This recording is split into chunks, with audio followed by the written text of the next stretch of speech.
十数年ものの猫背、本当に治るの？僕は歯科検の姿勢矯正士。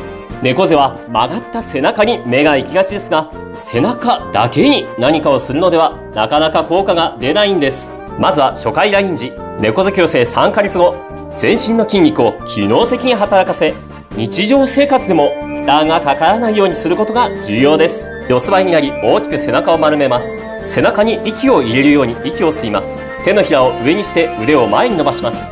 拝み込むように背中を伸ばしていきましょう。この動画が役に立つなと思ったら、いいねと保存もよろしくお願いします。